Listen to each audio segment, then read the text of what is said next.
Assalamualaikum warahmatullahi wabarakatuh. Salam sehat, salam solidaritas.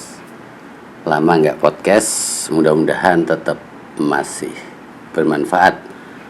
Saya bingung, semakin ujur, semakin belajar banyak tentang bagaimana bersuara sebagai bagian dari saya menunaikan hak dan kewajiban saya yang diamanatkan oleh Undang-Undang Dasar 1945, yakni bela negaraku. Tapi romantika elit politik mendekati 2024 ini makin membuatku bingung. Ya, kalau teman-teman gak bingung sih bagus berarti. Nah, belum soal ambang batas capres yang sudah sekian kali diuji di MK tapi hasilnya nol dengan berbagai alasan. Padahal kalau melihat pemilu di negara lain, ambang batas itu adalah ambang batas suara yang diperoleh oleh capres dari rakyat, bukan ambang batas pencalonan capres. Nah, kalau kita bicara soal ini, ya menurutku tak memberi pilihan.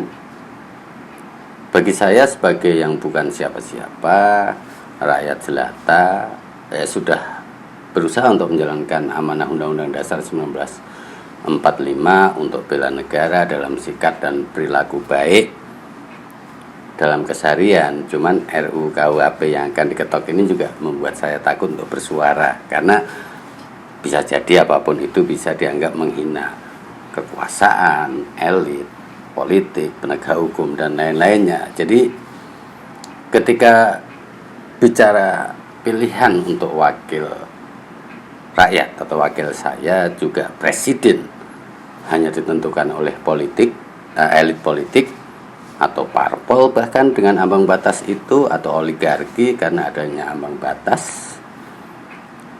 Jadi saya suka dengan apa yang disampaikan di narasi atau Mbak Nana, dan tentu saya sepakat, apalagi terkait dengan apa yang disampaikan di musyawarahin capres, kemudian juga di bisikan Roma, di mana kita antara Bang Haji dan Mbak Nana juga ngebahas tentang ambang batas, pilihan rakyat, demokrasi yang ya setahu saya politik itu adalah ya sepakatlah dengan apa yang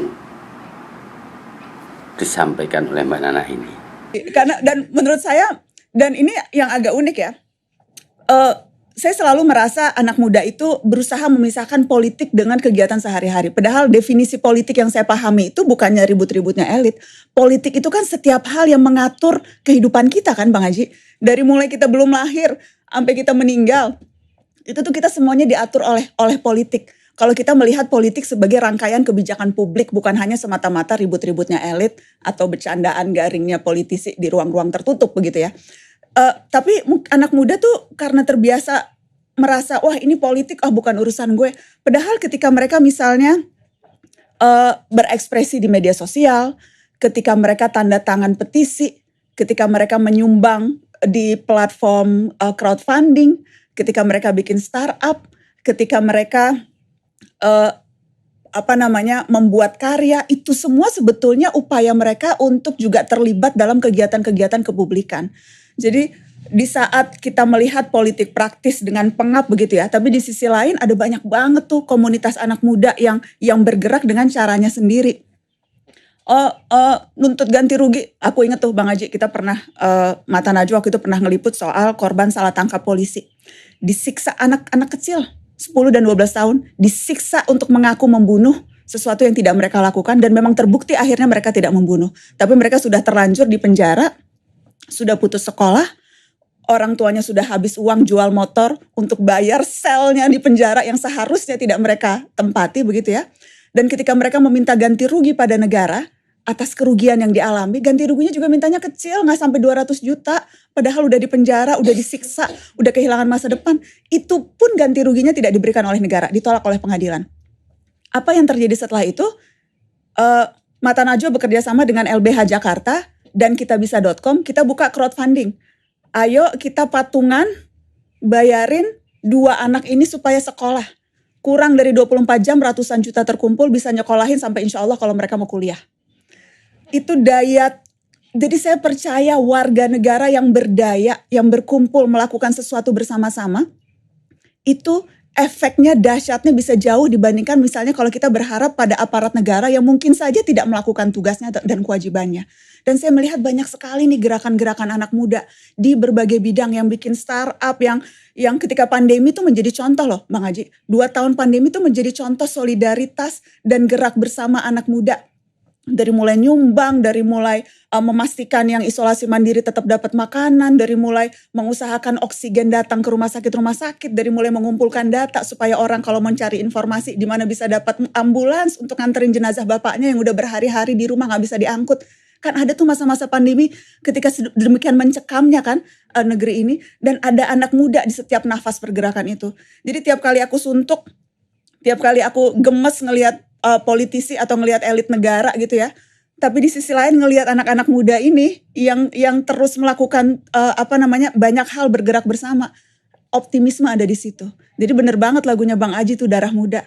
Nah kemudian terkait dengan definisi politik, saya juga sepakat apa yang ada dalam bisikan Roma ini yang disampaikan juga oleh Mbak Nana. Kalau saya lihat dari gestur Bang Roma juga setuju. Nah, ya tapi jujur bingung. Golput katanya nggak boleh.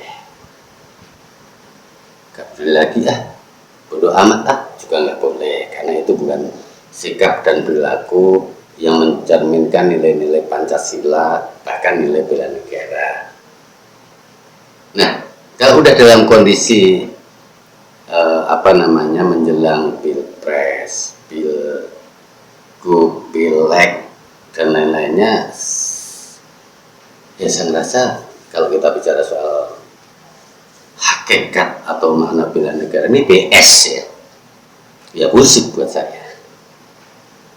Mudah-mudahan ada pencerahan, demokrasi kita kembali dari rakyat untuk rakyat.